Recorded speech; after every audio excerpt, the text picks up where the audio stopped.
다 같이 함께 한 목소리로 읽겠습니다. 주의 말씀은 내 발의 등이요 내 길의 빛이니이다. 주의 의로운 규례들을 지키기로 맹세하고 굳게 정하였나이다. 나의 고난이 매우 심하오니 여호와여 주의 말씀대로 나를 살아나게 하소서. 여호와여 구하오니 내 입이 드리는 자원 제물을 받으시고 주의 공의를 내게 가르치소서. 나의 생명이 항상 위기에 있사오나 나는 주의 법을 잊지 아니하나이다. 악인들이 나를 해하려고 올무를 놓았사오나 나는 주의 법도들에서 떠나지 아니하였나이다. 주의 증거들로 내가 영원히 나의 기업을 삼았사오니 이는 내 마음의 즐거움이 됨이니이다. 내가 주의 율례들을 영원히 행하려고 내 마음을 기울였나이다. 아멘. 마음을 기울여 내 안에 불을 켜라. 지금 내가 내 마음을 어디에 기울이고 있는가에 따라서 내 마음의 상태가 다르죠. 내 안에 다시금 이런 은혜의 불, 영적인 불, 기도의 불, 사랑의 불, 섬김의 불, 믿음의 불이 다시금 환하게 켜지기 위해서는 우리의 마음을 하나님께로 기울여야 합니다. 예배는 무엇입니까? 세상 살아가면서 많이 어두워지고 지쳐있는 우리의 마음을 하나님께 기울임으로 우리의 마음 가운데 다시금 은혜의 빛이 비추어지게 하는 것이 예배입니다. 여러분, 우리가 예배를 드릴 때 하나님 앞에 전심으로 마음을 기울여 예배하십시다. 오늘 10편 119편은 히브리어 알파벳 14번째입니다. 눈이라고 하는 이 알파벳이 8번 각 구절마다 반복되어 있는데 이 눈이라고 하는 이 알파벳은 생명을 뜻합니다. 원래는 물고기가 탁 튀는 모습을 형상화하는 거예요. 물고기가 들어놓으시면 어때요? 이건 횟감이잖아요. 날 잡아주세요 하는 횟감이고. 그러나 파닥파닥 살아나면 뭐예요? 예, 튀면 이거 살아있는 거죠. 그래서 물고기가 살아서 탁 튀는, 거슬러 올라가는, 헤엄치는 그 형상을 눈이라고 하는 알파벳으로 만들었고, 그래서 그 뜻은 생명입니다. 생명이 있는 것은 계승됩니다. 생명이 없으면 열매가 없죠. 씨앗이 안 나와요. 아무리 예쁘고 아름다운 조화라 하더라도 생명이 없기 때문에 씨가 없습니다. 계승이 안 돼요. 생명이 없으면 더 이상 번성하지 않습니다. 아무리 우람하고 크고 많은 열매를 맺었던 나무라 할지라도 뿌리가 잘리고 생명이 없으면 번성하지 못합니다. 소멸하게 되어지죠. 그래서 이 눈이라고 하는 것은 생명을 뜻합니다. 그리고 이 알파벳에는 숫자 값이들이 있잖아요. 이 50이라는 숫자예요. 이스라엘 사람들은 저 눈이라고 하는 알파벳을 50이라고 하는 숫자로도 썼어요. 하나님은 어떤 일을 행하실 때 말씀하지 아니하시고서는 행하지 않으시고 말씀하시는 것은 반드시 실행하신다고 말씀해 주셨습니다. 그래서 한마디 한마디 우리에게 단어 하나를 가르쳐 주더라도 의미를 주시고 의미만 준 게 아니라 마음만 있어가 아니고 그 의미를 주신 대로 말씀대로 역사하십니다. 생명이라고 하는 단어를 주셨다면 생명을 붙잡고 기도하고 신앙생활할 때에 계승되고 번성하는 역사를 반드시 주십니다. 하나님 말씀하셨으니까요. 그리고 이 눈이라는 단어의 숫자 값을 50을 주셨으면 그 50에 말씀하신 대로 기록하신 대로 역사하십니다. 50은 뭐죠? 우리말로 말하면 오순이죠. 10이 순이고 5번의 순, 오순이잖아요. 그래서 오순절도 10이 5번 반복돼서 50일째가 되는 게 오순절이에요. 성경에 크게 2번의 오순절이 있습니다. 첫 번째 오순절은 뭘까요? 모세가 이스라엘 백성들을 애굽에서 출애굽하고 난 다음에 50일째 되는 날 시내산에서 무엇을 받았습니까? 하나님의 율법, 말씀을 받은 날이 첫 번째 오순절입니다. 하나님의 말씀이 광야 가운데 있던 이스라엘 백성들에게 생명으로 주어진 날입니다. 그래서 이 말씀을 주야로 묵상하고 그 안에 기록된 대로 다 지켜 행하면 광야라 하더라도 내 길이 평탄하게 될 것이고 형통하게 되며 계승하게 되어지고 번성하게 될 것입니다. 그리고 두 번째 오순절은 언제죠?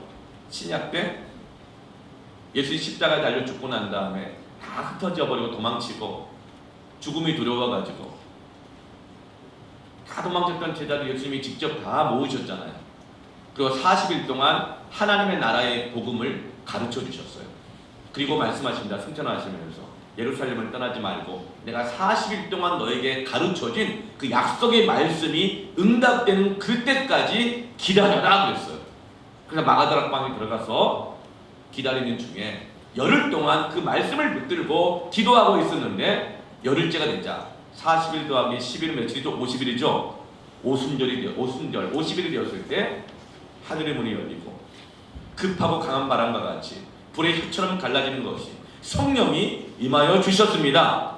그러자 그들의 입이 열리면서 방 안에 나올 뿐만 아니라 두려워했던 그들이 예수님께 받았던 그 말씀을 전하기 시작하면서 초대교회가 생명이 일어나고 체독교회가 개척이 된 겁니다. 지금 다윗은 어떤 상황이에요? 왕궁에서 쫓겨났잖아요. 광야에서 사울이 잡아 죽이려고 오니까 생명의 위협을 느껴서 도망 다니고 있잖아요. 토굴로 숨어 들어가 있잖아요. 목숨은 살아야 되니까, 먹고는 살아야 되니까 블레셋이라는 이방 나라에 미친 척하고 침을 질질 흘리면서 나 이런 사람이니까, 나 다 이렇게 망했으니까, 폐인이니까 나 신경 안 써도 됩니다 하면서 블레셋에서 미친 척하고 먹고 살았던 사람이 다윗이었어요. 그런 상황 속에서 생명의 위협을 느끼고 이제 나는 세상에서 단절되었다. 가족들도 나를 잊어버렸을 것이다. 다 단절되었다. 내 인생 여기서 끝이 아닌가. 그 광야 속에서 다윗은 눈이라고 하는 이 말씀을 붙잡으면서 하나님께 마음을 기울이면서 어두워져가는 그의 마음을 다시는 밝게 되죠. 내가 이 광야에서 어디로 갈까? 무엇을 해야 될까? 막막한 상황 속에서 이 하나님의 말씀에 마음을 기울이면서 내 안에 다 꺼져가는 이 어두워 있는 내 영혼을 밝히고 있는 것입니다. 지금 다윗에게 있어서는 인생의 가장 잔인한 시기예요. 우리가 너무나 힘든 시기를 경험하게 되었지만 우리의 마음이 어디론가 자꾸 쏠려요. 마음이 막 기울어 간다고요. 그때 우리의 마음을 어디에 기울일 것인가? 1년 중에 가장 힘든 달은요 4월달이라고 해요.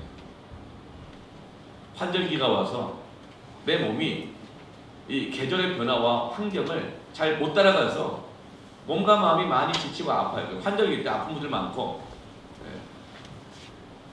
힘든 시기에 정서적으로도 어렵고요. 그리고 이 4월은 역사적으로 이 한민족에게 정말 잔인한 기간입니다. 그 4월은 잔인한 달이라고 그러잖아요. 역사도 가슴 아픈 일을 많이 겪었어요. 1948년 4월 3일 제주도에서 제주도민의 10%가 다른 누구도 아닌 약 6년 반에 걸쳐서 우리나라 군인과 경찰들에 의해서 3만 명이 넘게 이념의 갈등 속에서 의심받으면서 형제가 형제를, 같은 동족이 동족을 3만 명이 넘게 죽이는 일이 일어났어요. 무슨 일이죠? 너무 가슴 아픈 일이죠. 1960년 4월 19일 4.19 혁명 때 대다수의 학생들과 시민들 185명이 우리 경찰들의 총에 의해서 거리에서 죽임을 당했습니다. 아주 가슴 아픈 날이죠. 그리고 우리 교회가 개척한 2014년 바로 그달 4월 16일 수학여행 가던 단원고 학생들과 선생님들과 그리고 시민들이 300여 명이 진도 앞바다에서 목숨을 잃은 날입니다. 그 후유증과 그 아픔과 슬픔이 얼마나 오래갑니까? 그리고 지난주 4월 4일 사상 최악의 화마가 강원도와 충청도와 경상도 우리나라 8도 중에서 5도를 강원도, 충청 남북도, 경산 남북도, 경기도와 전라 남북도만 빼놓고 이 5도가 다 화마에 휩쓸리면서 정말 어려운 시기를 보냈죠. 그래서 4월은 굉장히 잔인한 시기라고 합니다. 근데 우리는 그것이 꼭 내 피부에 안 닿으니까 지금 당장 내 마음의 우울함이라든가 내 마음의 상함이나 어려움들이 이 강원도의 화마, 속초를 불태우는 그 화마보다 훨씬 더 크게 느껴져요. 이 감정의 기복, 영적인 이 기복들, 이 영적 환절기들, 이게 얼마나 크게 힘들게 느껴지는지 모릅니다. 몸과 마음이 다 어두워집니다. 그런데 여러분, 바로 이런 영적인 환절기에 우리의 마음을 어디에 기울이냐에 따라서 우리의 영적인 상태가 달라집니다. 이런 나라가 어렵고 좀 많은 사람들이 힘들어하고 어려워하는 이때에 성도들이 우리의 마음을 어디에 기울이냐에 따라서 이 교회의 영적 상태가 달라지는 것입니다. 어디에 기울여야 할까요? 111절 말씀에 내가 주의 율례들을 영원히 행하려고 내 마음을 기울였나이다. 내가 주의 율례를 향하여서 하나님의 말씀을 향하여서 지금 다윗은 마음을 기울이고 있는 것입니다. 그럴 때 어떤 역사가 일어나요? 105절처럼 주의 말씀은 내 발의 등이요 내 길의 빛이 되니이다. 지독한 인생의 환절기를 만났을 때, 잔인한 시기를 만났을 때 다윗은 환경이나 상황이나 사울왕이나 나를 버린 사람이나 누구에게 마음을 기울인 것이 아니라 지금 다윗은 하나님의 말씀에 그의 마음을 기울이면서 자기의 마음에 불을 켜고 있는 것입니다. 어떻게 하는 것이 말씀에 마음을 기울이는 것인가요? 따라 하십시다. 하나님의 말씀에 마음을 기울이라. 이런 영적 환절 때는 하나님의 말씀에 마음을 기울여야 되는데 어떻게 해야지 말씀에 마음을 기울이는 것인가? 말씀에 마음을 기울이면 어떤 빛이 일어나는가? 어떤 역사가 일어나는가? 105절 말씀에 주의 말씀은 내 발의 등이요 내 길의 빛이라고 말하고 있습니다. 우리나라 성경에는 주의 말씀 내 발의 등이 순서로 되어 있지만 히브리어 성경에서는요 첫 글자가 등입니다. 등은 내 발에 있는 주님의 말씀입니다. 이거예요. 첫 글자의 등이라는 단어가 또 그 단어의 첫 글자가 바로 눈이라고 하는 알파벳으로 시작합니다. 생명이라고 하는데 등은 히브리어로 뭐라고 있냐면요 네르라고 있습니다. 네르. 이 눈은 생명이라고 하는 뜻이고요. 르 발음은 레슈라고 하는 이건 다음번에 배울 때 나오는데 부드러운 기역자처럼 꺾여 있죠. 저게 사람이라고 하는 뜻입니다. 그러니까 등은 무엇이죠? 하나님은 어떻게 이 말을 만들으셨냐면 어떤 사람에게 생명이 들어가요. 어떤 사람에게 생명의 말씀이 들어갈 때 그 등이 빛이 나온다는 거예요. 사람에게 생명이 있어야 된다는 거예요. 사람에게 생명이신 이 말씀이 있어야 빛이 나온다는 거예요. 그 사람 안에 아무리 좋은 것 다 가지고 있어도 말씀이 생명이 들어가 있지 않으면 어둡다는 거예요. 빛이 나오지 않는다는 거예요. 여러분 영적인 환절기에 하나님의 말씀을 우리 안에 두시기를 축원합니다. 하나님 말씀에 마음을 기울이고 있어야 됩니다. 그때 그 등이 빛이 나온다는 거예요. 잠언 13장 9절에 의인의 빛은 환하게 빛나고 악인의 등불은 꺼지느니라. 이 등불이 바로 네르입니다. 꺼진다는 거예요. 지난주 한 주간 말씀 가운데 신랑 되신 예수님이 호린잔치에 오셔야 되는데 열 처녀들이 주님을 맞이하기 위해서 기다리잖아요. 근데 5의 이 슬기로운 처녀들은 등불과 등 안에 있는 기름 외에 또 다른 기름을 준비해 놓았습니다. 그런데 어리석은 이 5 처녀들은 그때그때 잘 견디면 되지 뭐 그때그때 딱 그만큼만 준비한 거예요. 자기 생각 이때쯤이면 오실 거야. 그때 안 오시면 어쩔 수 없지. 그러면서 등 안에만 기름을 딱 채웠어요. 그 등불을 켜고 있는데 예수님이 더디 오시잖아요. 그러자 등불을 켜고 있던 열 처녀 모두가 다 졸고 잠이 들어요. 그런데 예수님이 그들이 자고 있을 때 오셨어요. 그래서 이 슬기로운 처녀들은 기름을 다시 채워서 신랑 되신 주님을 맞이하고 혼인잔치 집에 들어갔는데 어리석은 이 5 처녀들은 딱 그때만 준비해놨기 때문에 기름을 더 준비하지 않아서 불이 꺼져버리는 거예요. 그래서 신랑을 맞이하고 천국 혼인잔치에 들어갈 수가 없게 된 것입니다. 여러분, 무슨 차이일까요? 깨어있다는 것. 내 마음에 등불이 켜지는 사람은 어떤 사람일까요? 하나님의 말씀을 내 안에 날마다 준비하는 사람입니다. 기름을 계속 넣는 사람이라는 거예요. 주야로 이 율법책을 내 입에서 떠나지 말게 하고 그 안에 기록된 대로 다 지켜 행하라. 그리하면 내 길이 평탄하게 될 것이며 내가 형통하리라. 여호수아 1장 8절 말씀. 기름이 들어가 있지 않으면, 하나님의 말씀이 들어가 있지 않으면, 생명이 들어가 있지 않으면, 말씀에 내 마음을 기울이지 않으면 불이 꺼지는 거예요. 어두워지는 거예요. 그러나 말씀이 들어오고 생명이 들어오고 주님의 내 안에 들어오시면 불이 밝혀집니다. 생명의 역사가 일어나고 계승의 역사가 일어나고 번성의 역사가 일어납니다. 여러분, 자동차 운전할 때 늘 기름 체크하잖아요. 엔진 오일도 체크하고, 요즘 미세먼지 많으니까 에어필터 체크하고 늘 하죠? 체크합니다. 우리의 영혼의 상태, 영적 상태를 체크하십니까? 기름 넣어야죠.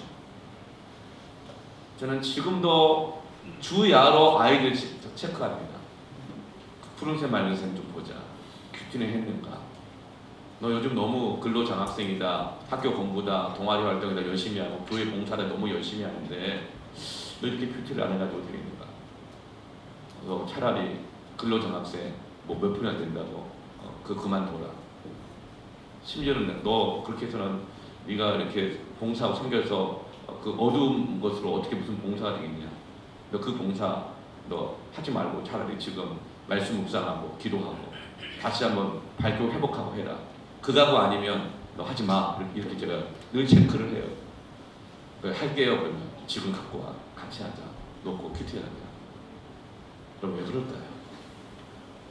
여러분, 체크해야 합니다. 내 마음을 기울여야 합니다. 애만 그런 게 아니에요. 부모도 그래요. 목사인 나 자신도 그래요. 기름이 들어가 있지 않으면 불이 꺼지는 거예요. 생명이 들어가 있지 않으면, 말씀이 들어가 있지 않으면 어두운 거예요. 이 환절기를 못 이기는 거예요. 그걸 들어오면 이깁니다. 사람들이 인류 역사를 BC와 AD로 나눕니다. BC의 뜻은 Before Christ, 예수 그리스도가 오시기 전의 역사. 그리고 AD는 뭐죠? 아노 도미니. 이것은 주님의 해라는 뜻이에요. 주님이 오신 해라는 거예요. 그게. 그러니까 주님이 이 역사에 들어오시기 이전과 들어오시고 난 다음으로 나누고 있는 거예요. 이거를 누가? 믿지 않는 역사가들이요. 주님이 들어오시는 것과 들어오지 않는 것은 이 인류 역사에 어마어마한 변화가 있다는, 차이가 있다는 거예요. 활자가 생기고, 그리고 산업혁명이 일어나고, 그리고 인터넷이 막 들어오고, 컴퓨터가 들어오고, 애들 손에 핸드폰이 막 들어가고, 우리 집에 뭐 가전제품이 막 뭐가 들어오고, 이런 거 들어올 때 좋은 변화들이 많이 일어나죠. 그러나 좋은 변화들만 일어납니까?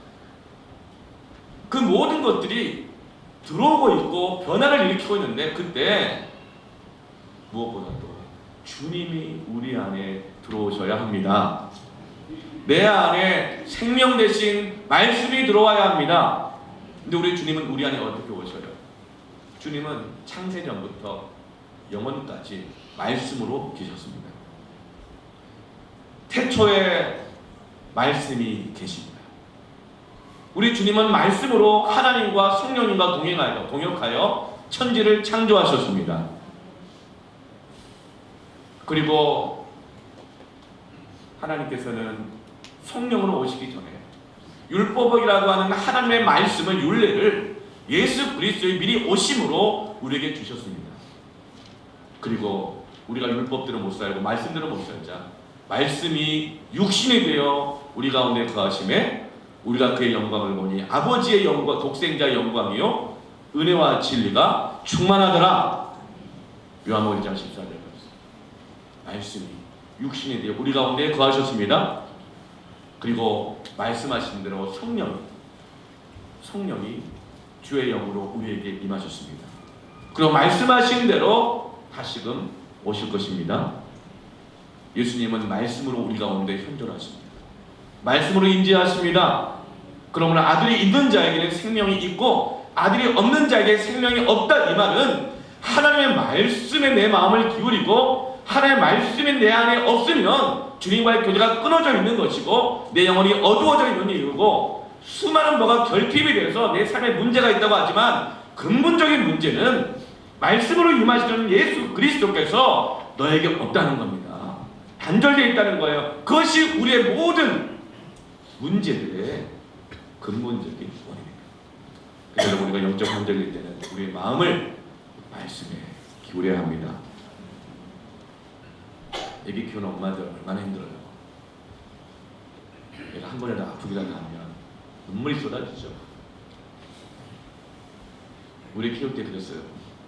첫애를 낳았는데 얘가 왼쪽에 눈물이 잘 나는데요, 오른쪽에 자꾸 눈곱이 끼는 거예요.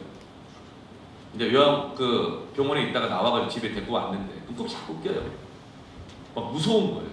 무슨 염증이 생겼나. 그래서 병원에 가볼 수 없고 그래서 옆에 있는 할머니가 계시거든요. 손주를 보고 막 물어봤더니 그거 눈물샘이 아직 안 나와서 그런 거니까 눈만 요거 조금 움직여주면 눈물샘 터지면 괜찮을 거예요 그러더라고요. 그러니까 그 작은 것 하나에도 가슴이 막 벌렁거리고 마음이 힘들었죠. 내가 죄를 지어가지고 얘가 이렇게 열이 나나? 그런 거부터 시작을 했어. 한 번에 이렇게 키우는데 또 둘째는 얼굴에 백반증이 생겨가지고 눈에 그냥 딸인데 줄이 쫙 이렇게 나 있는 거예요. 또 내가 뭔 죄를 지어가지고 얘가 이렇게 아픈가. 이거 그래 딸인데 백반증 있으면 어떡하냐. 이 자존감 좋게 키워야 되는데 이거 극복할 수 있을까. 막 눈물이 나고 막 또 한눈 파는 바람에 얘가 그냥 다리미에 발등을 이어가지고 막 발을 이만한 붕대를 메고 다니고 어디 뭐 넘어져가지고 막 찢어져 갖고 나오고 볼펜 갖고 그냥 찔러가지고 턱이 막 찢어지고 뭐 별일이 많죠. 그때마다 마음이 얼마나 힘들죠. 뭐 그런 것만 있거든요. 여러분 그럴 때 우리의 마음을 하나님께 기울여야 합니다. 그렇지 않으면 어두워져요. 여러분 우리 자녀들, 우리 가정, 그 내 안에 얼마나 많은 것들이 들어가 있습니다. 내 안에 들어온 것은요 반드시 변화를 일으킵니다. 여러분 핸드폰 들어오니까 어때요? 이게 모든 관계를 변화시켜요. 예배도 변화시켜요. 왜죠? 마음을 변화시켰기 때문에. 돈 한번 딱 들어가 보세요. 관계 변화시켜요. 생활 변화시켜요. 시간, 스케줄 다 변화시켜요. 마음을 변화시키게 되는 거예요. 여러분 내 마음을 하나님 말씀에 기울여야 합니다. 말씀이 내 안에 들어와야 합니다. 안식직은 그것을 지금 우리에게 가르치고 가르쳐주고 있는 것입니다. 우리는 여러 가지 좋은 것들을 내가 받아들이면서 좋은 변화를 꾀하려고 합니다. 그런 것들이 좋은 변화가 일어나요. 여러분 간헐적 단식 요즘 붐이더라고요. 그리고 무슨 이제 좋은 먹는 것도 유행이 있더라고요. 스피루나가 도 치고 아사이비리도 치고 요즘 뭐가 뜨나요? 뭐 먹는 것도 있잖아요. 좋은 변화를 일으켜요. 그것도 먹을 필요가 있어요. 운동을 하는 거 여러 가지 일들이 있습니다. 근데 여러분 그것이 다 한계가 있어요. 오히려 그 좋은 것들이 어둡게 만든다는 거 아세요? 잠깐 반짝하다가 어둡게 만들어요. 예전에는요 은행에 가면 사람들이 어때요? 정신없이 몰려 있었어요. 내가 빨리 막 이 순서 차지해서 하려고 하고 막 눈치 막 보기가 정신없었죠. 그런데 번호 대기표를 자동으로 발행하는 기계 하나를 딱 갖다 놓자 어때요? 질서가 쫙 잡힙니다.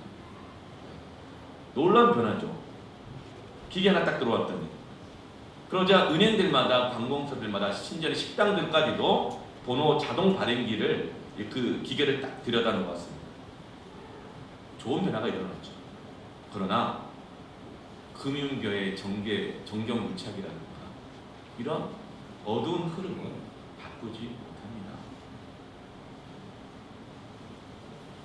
그러니까 여러분 하나님의 말씀이 여러분 공무원들 계시죠? 학교 선생님들 계시죠? 하나님의 말씀이 그 그리스도인들의 공무원 안에 들어가면 관공서가 바뀝니다. 하나님의 말씀이 선생님들 안에 들어가게 되어지면 학생들이 바뀌고 학교가 바뀝니다. 하나님의 말씀이 부모에게 들어가야 가정이 밝아집니다. 가전제품 이거 들여다 놓고 세차는 딱 뽑아놓고 하면 길어봐야 얼마예요? 6개월이에요. 아니 그것 때문에 어두워져요. 누가 문콕을 했나부터 시작을 해가지고 그때뿐이에요. 하나님의 말씀이 들어가야 합니다. 부모들이요. 하나님의 말씀이 들어와야 합니다. 지금 내 마음을 어디에 기울이고 있습니까? 성도들과 목사 안에 하나님의 말씀의 기름이 계속적으로 들어와요. 복음의 빛을 발해야 됩니다. 우리 교회는 복음의 빛 용산교회입니다. 말씀의 마음을 기울이십시다. 이 환절기 더욱더 하나님의 말씀은 곧 하나님이십니다. 그리고 하나님의 말씀 안에는 하나님의 모든 성품과 능력과 영광이 충만하다고 그랬습니다. 하나님의 말씀을 우리 안에 계속 공급할 때 하나님의 역사가 일어나는 것입니다. 영국은 여기 블랙시트로 아주 그냥 유럽에 이주자라는 원색이 이주입니다. 영국은 원래 앵글로 섹슨족인데 스칸디나비아 반도에서 살던 원래 야만족들이었어요. 그래서 이 스칸디나비아 반도에서 벌거벗고 살았던 사람들이고 사람의 목을 잘라가지고 축구하면서 놀던 사람들이에요. 지금 EPL 잉글리시 프리미엄 리그 있잖아요. 이 EPL의 시초가 바로 사람 목 잘라가지고 공차고 다녔던 게 그 시초예요. 그런 야만족들이었어요. 이 바바리안들이었죠. 바바리안, 야만족들.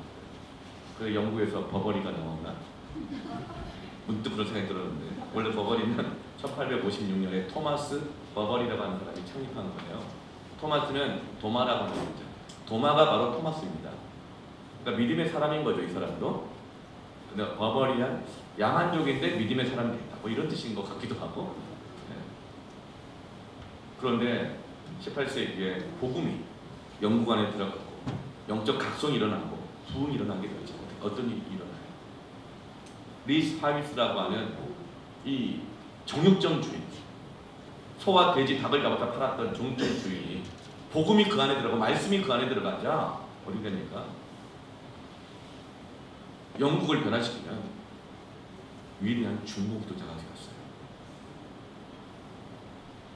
초등학교도 제대로 못 나온 구두수성공이었던 무디 안에 복음이 들어가자 그 무디가 영국의 옥스퍼드뿐만 아니라 나중에 북미에 있는 아이비리그의 모든 대학에 들어가서 그 대학생들에게 복음의 빛을 받아가면서 영국이 변화되고 미국의 이 변화 역사가 일어나면서 지금 현대 SBM 선교 운동의 모든 시초가 되는 SBM 운동을 일으킨 사람이 바로 구두수선고 초등학교밖에 안 나온 무디 안에 말씀이 들어가자 그가 어둠을 밝히게 되는 것입니다.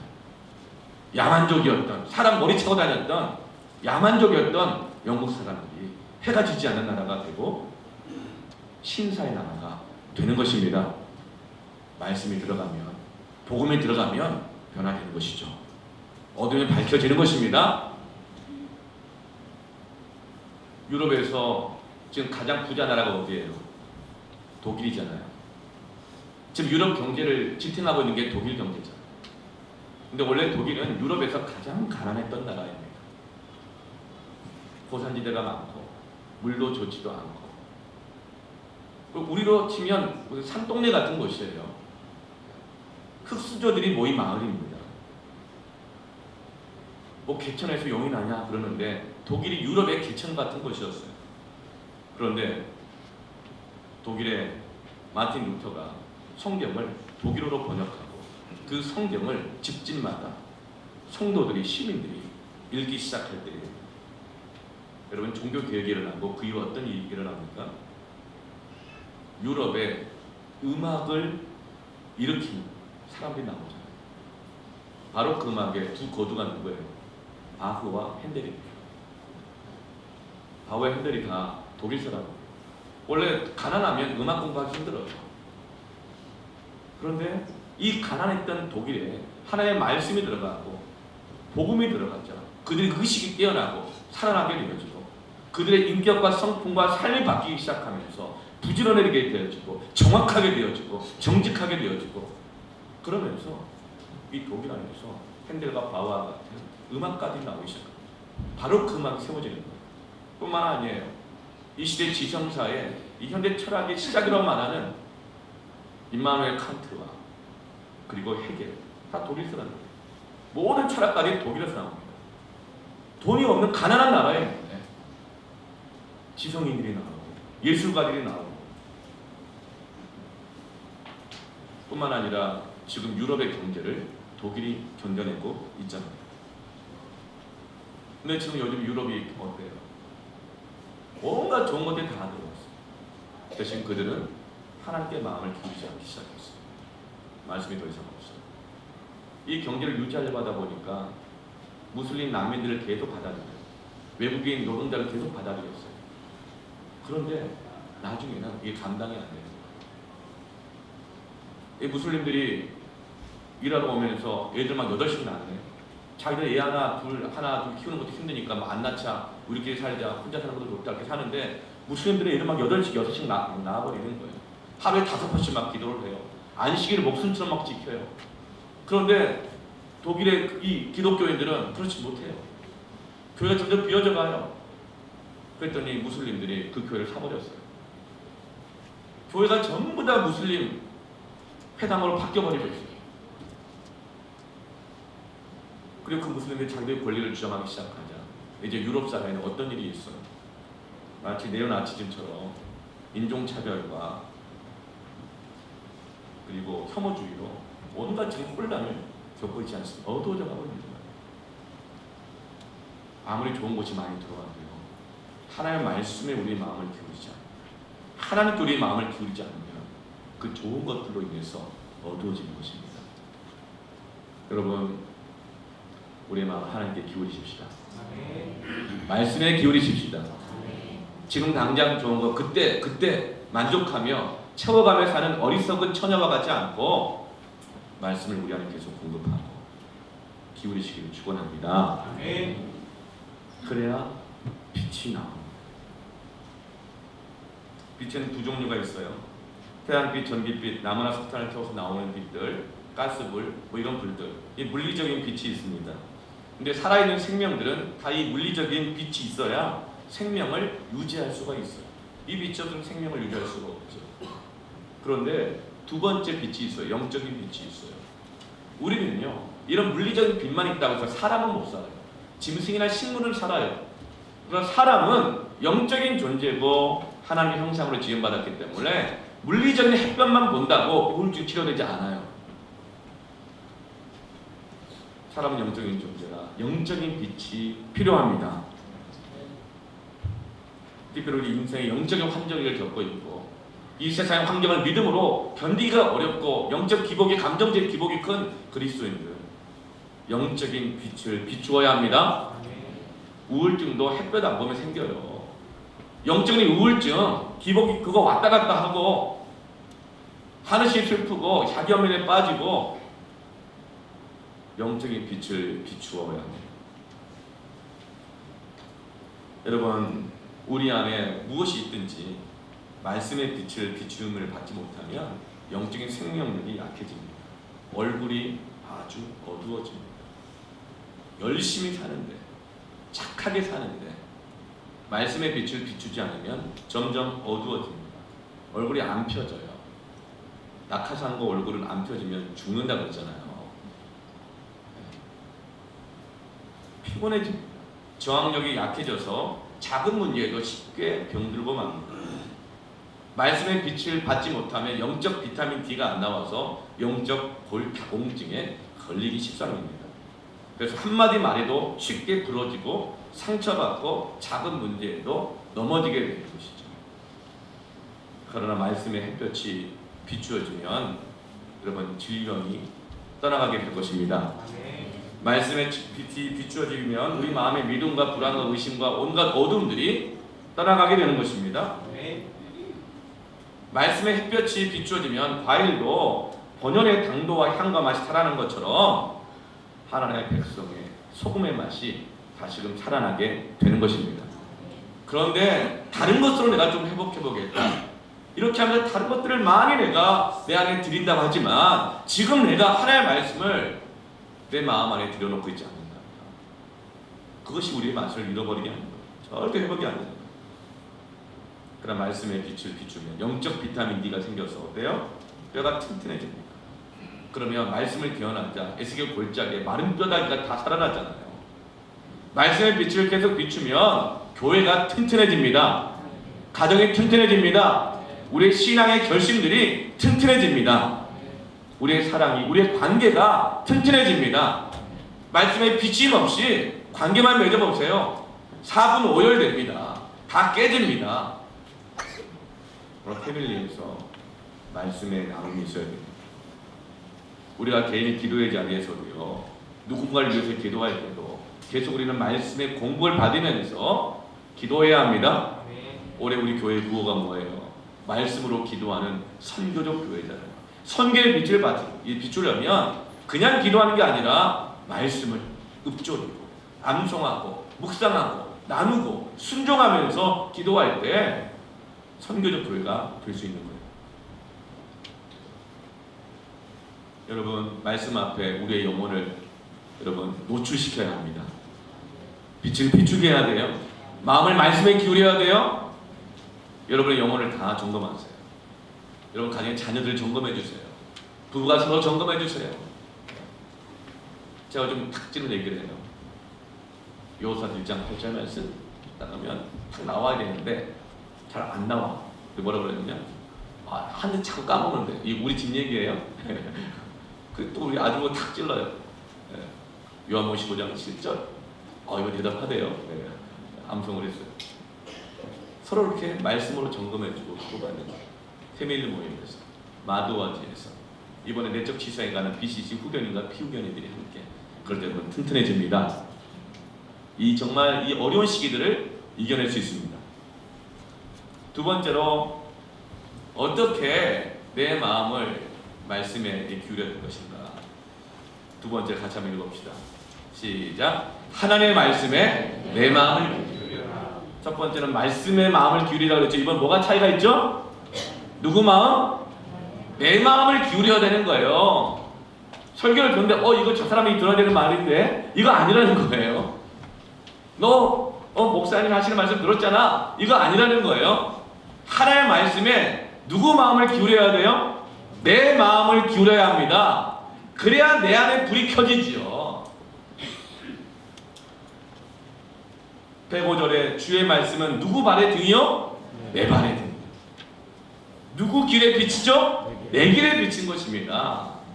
내 말씀이 있어야 돼요. 나에게 빛이 있어야 된다는 거예요. 제가 운전을 하고 나서 6개월 좀 됐을 때인가 좀 약간 익숙해졌지만 저녁에 운전할 때 약간 불안하잖아요. 밤에 운전하고 가는데 뒤에서 누가 빵빵 거리는 거예요. 얼마나 불안하고 깜짝깜짝 놀래요. 그래서 제가 천천히 갔죠. 근데 또 빵빵거려서 내가 차선을 잘못 어기고 있나? 아닌데. 그래서 제가 불안해서 천천히 가고 있는데 어떤 차가 빵빵거리며 쫓아오는 거예요. 불을 깜빡깜빡 하면서. 무섭잖아요. 그래서 제가 지나가고 갓길로 비켰어요. 비켜서 가만히 서 있었는데 그 차가 또 제 옆에 딱 서는 거예요. 가슴이 얼마나 벌렁거리는지. 그 창문을 또 내려요. 그래서 제가 옆에 안 보고 앞만 보고 있었어요. 그런데 그분이 소리를 지르더라고요. 야, 이 양반아, 라이트 좀 켜고 운전해. 그러는 거예요. 밤이 깜깜한데 내가 라이트도 안 켜고 운전하는 거예요. 왜요? 다른 차들이 불 켜고 다니니까, 가로등 켜 있으니까, 네온사인 있으니까 남의 불 의지해서 운전하고 있는데 정작 내 안에 불 꺼진 걸 모르니까 다른 사람들이 위험한 거예요. 여러분, 내 안에 불 안 켜면 남의 불 의지하고 살아가잖아요. 사고 납니다. 사고 내요. 술 먹은 사람 보세요. 나는 똑바로 걷고 있대요. 나는 똑바로 걷고 있어. 그 옆사람이 보면 어때요? 비틀 저러다 자빠지는데, 저러다 부딪히는데, 저러다 사고 나는데, 다치는데, 넘어지는데 하잖아요. 나는 잘하고 있대요. 사람이 보기에 그 길이 바른 길이나 필경은 사망이니까. 마치 하나님의 말씀을 공급받고 말씀에 내 마음을 기울이지 않는 것은 소경이 소경을 인도하는 것 같고, 눈을 감고 길을 가고 눈을 감고 불 끄고 운전하는 것하고 똑같다는 거예요. 여러분, 내 안에 불을 켜야 합니다. 내가 큐티해야 합니다. 내가 말씀 묵상하고 내가 말씀 암송해야 합니다. 내가 기도해야 합니다. 자식들에게 그 자식이 기도해야 돼요. 부모의 기도만으로 한계가 있어요. 그 자식이 지금 말씀 묵상해야 돼요. 우리 아내가 열심히 봉사하니까요. 우리 아내가 열심히 기도하니까요. 여러분, 주의 옷자락 만지며 그 발을 붙잡고, 그건 주님의 옷자락을 붙잡아야지 마누라 죄송합니다. 아내 옷을 붙잡는다고 천국 가는 게 아니에요. 아내만 힘들게 하고 옷 벗겨지고 찢어지는 거예요. 왜 이렇게 힘들게 해요? 주님의 옷자락을 내가 붙잡아야 되는데 열심히 주님의 옷자락을 붙잡고 견디고 있는 아내의 치맛자락을 왜 잡아가지고 힘들게 하는 거예요? 왜 남편이 주님 옷자락 붙잡고 가고 있는데 아내가 왜 발목을 잡고 있는 거예요? 그건 안 돼요. 자녀들에게, 내 남편과 아내에게 우리 모두는 주님의 옷자락을 잡아야 합니다. 내 빛이 필요해요. 내가 기도해야 돼요. 내가 기도하고 있으니까 감사하죠. 그러나 그 자녀가 내가 대신 예배 참석하니까 그것도 감사하죠. 그러나 그 자녀가 주님의 옷자락을 잡고 있어야 되는 거예요.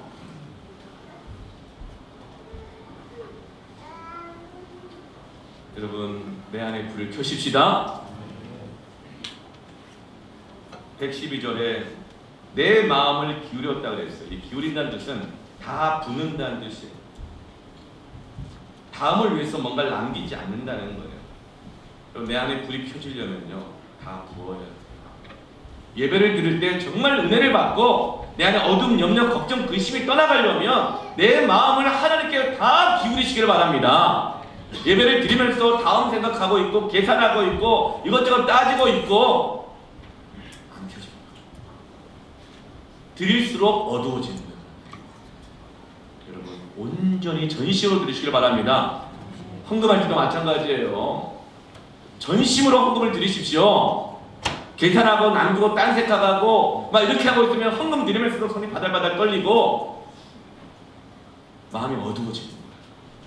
기울인다는 것은 전심으로 하나님께 마음을 붓는 것입니다. 그때 달라져요. 기도할 때도 그래요. 찬양할 때도 그래요. 마음을 전심으로 부으십시오. 여러분, 다윗도요, 처음부터 말씀의 마음을 다 기울이고 말씀이 막 꿀송이보다 달다 그러고 막 이랬던 사람이 아니에요. 사람은요, 뭔가 가지거나 문제가 해결되거나 풀리거나 그러면 본성이 드러나요. 다윗의 본성이 언제 드러나요? 왕이 되고 잘 나가고 있을 때 본성이 드러나잖아요. 그의 본성 뭐였어요? 여자를 좋아한다는 거였어요. 그래서 어슬렁거리다가 우리아의 아내 밧세바를 봐가지고 마음에 의심이 생기고 그러면서 실족하게 되었어요. 또 다윗은 음악을 아주 좋아하는 사람이었고 음악에 푹 빠져 살았죠. 그리고 그 음악을 통해서 미쳐가는 사울을 위로하기도 했어요. 음악이 얼마나 위로가 돼요. 저도 불후의 명곡이라든가 뭐 나는 가수다라든가 이런 오디션 프로그램에 나오는 이런 이 노래 가수 보면 막 감동이 돼요. 얼마 전에 제가 정태춘의 그 노래를 다시 듣는데 옛날에 감성이 일어나면 막 위로가 되더라고요. 마음에. 짜증이 막 가라앉는 것도 같고. 되게 알리 있죠, 알리. 야, 노래 잘하대요. 박정현 노래 참 잘하대요. 들으면 위로가 돼요. 저는 소양의 팬입니다. 소양. 아, 역시 가수는 복음성가 가수가 제일 좋아요. 소양, 그 작은 향기. 야, 정말. 다윗도 그랬어요. 그런데 그 음악이 다윗을 건져치지 못해요. 그 음악이 잠깐 위로는 주지만, 그런데 다윗이 광야에서 인생의 정말 힘든 이 시기 때 말씀을 붙잡습니다. 생명의 위협이 있을 때, 세상에서 단절된 것 같을 때 말씀을 붙잡고 말씀의 마음을 계속 기울입니다. 그러자 어때요? 그 음악에 말씀이 들어가자. 시편이라고 하는 찬송시가 나오는 거예요. 말씀이 들어가야 합니다. 아멘. 기도에도 말씀이 들어가야 합니다. 내 마음으로만 기도하면 안 돼요. 그 마음대로 하는 기도예요. 주의 뜻대로 구하라고 했어요. 너희가 내 안에 구하고 내 말이 너희 안에 구하면 무엇인지 원하는 대로 구하라, 기도하라. 그리하면 이루리라 그랬어요. 여러분, 기도에도 말씀이 들어가야 합니다. 음악에도 말씀이 들어가면 됩니다. 우리의 봉사에도 말씀이 들어가면 됩니다.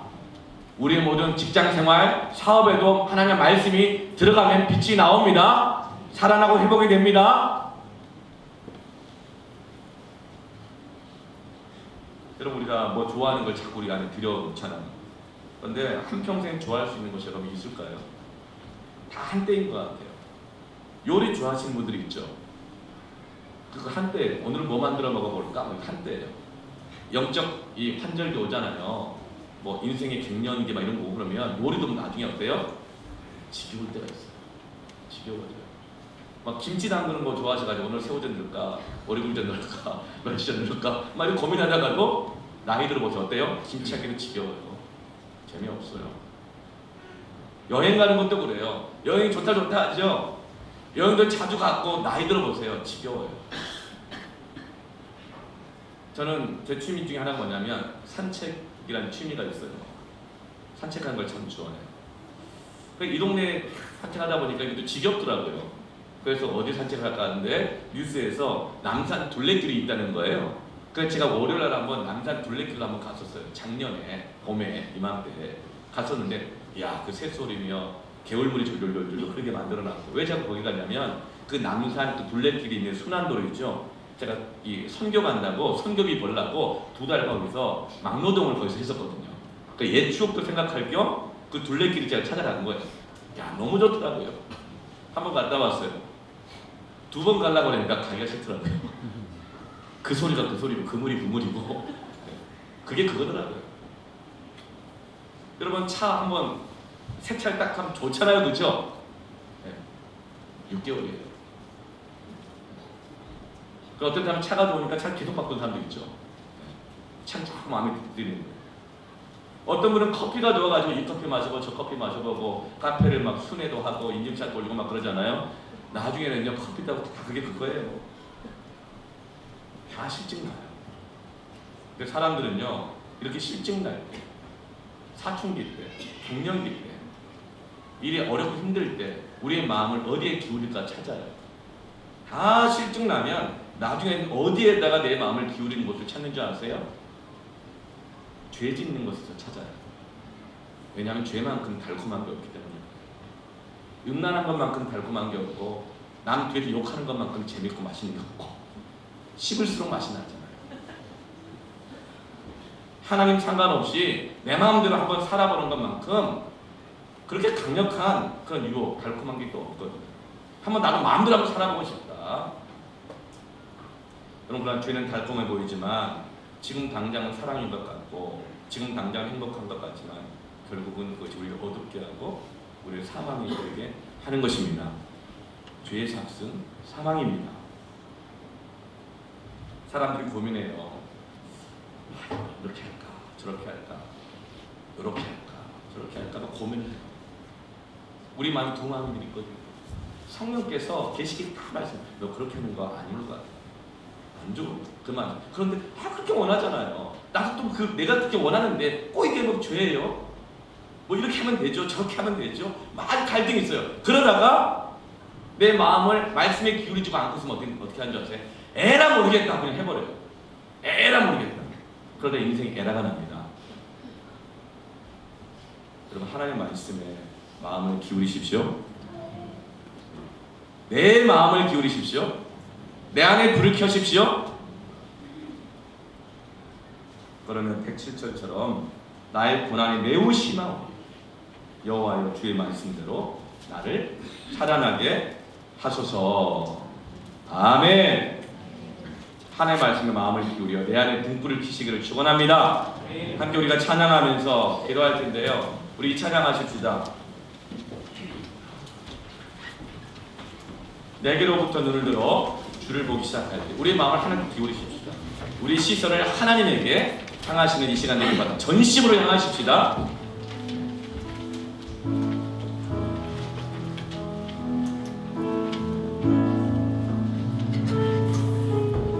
내게로부터 눈을 들어 주를 보기 시작하네. 주의 일을 보겠네. 내 작은 마음 돌이키사 내 작은 마음 돌이키사 하늘의 꿈 꾸게 하네. 주님을 볼 때 주님을 볼 때 성령이 나를 변화시켜 성령이 나를 변화시켜 모든 그 사라지네. 주의 일을 보겠네. 담대한 나라 가운데서 주의 말을 알게 되리. 주님을 보십시다. 주님을 볼 때 모든 시선을 주님께 모든 시선이 주님께 드리고 살아계신 하나님을 느끼네. 삶은 주의 내 영광 삶은 주의 역사가 되고 하나님이 일하기 시작 하나님이 일하기 시작하네. 여러분 함께 우리 기도합시다. 정말 환절기입니다. 육적인 환절기, 영적인 환절기, 사춘기, 갱년기 참으로 견디기가 어렵고 우리의 믿음과 신앙보다는 세상의 격차가 너무나 커서 견디기 어렵고 마음이 우울해지고 소망이 없고 낙심이 되고 원망 불평이나 알 수 없는 무기력증 가운데 시달리기가 참 좋은 때입니다. 이때 마귀가 많이 역사하는데요. 우리의 마음을 어디에 둘 것입니까? 내 안에 무엇을 드리려고 하고 있습니까? 이 시간 여러분 우리가 하나님의 말씀 앞에 우리의 마음을 드리기를 원합니다. 주님 내 안에 오시옵소서. 내 마음을 주의 말씀 가운데 내어 드립니다. 주 내 안에 좌정하여 주옵소서. 나의 등불이 되어 주시옵소서. 내 안에 어둠을 주님 앞에 내어 드리오니 비추어 주시옵소서. 이제 여러분 우리의 마음을 주님 앞에 얹어 드리면서 기도하며 나아갑시다. 기도하겠습니다. 하나님 아버지 우리가 은혜하게 하시고 주의 말씀 가운데 감사합니다. 어려운 가운데 있고 사랑 가운데 있고 하나님께 내어 드리겠습니다.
하나님 아버지 감사합니다.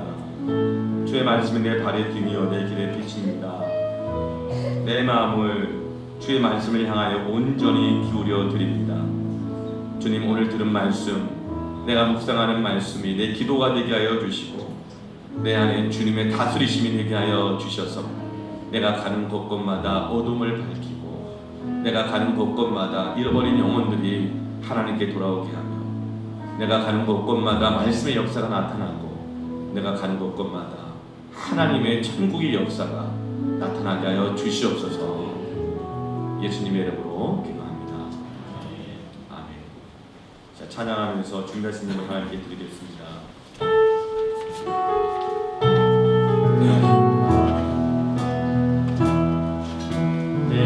내게로부터 눈을 들어 주를 보기 시작하네. 주의 일을 보겠네.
나를 시작하네. 하나님 아버지, 나의 시선을 주님께 드립니다. 내 마음을 주님께 다 기울여 드립니다.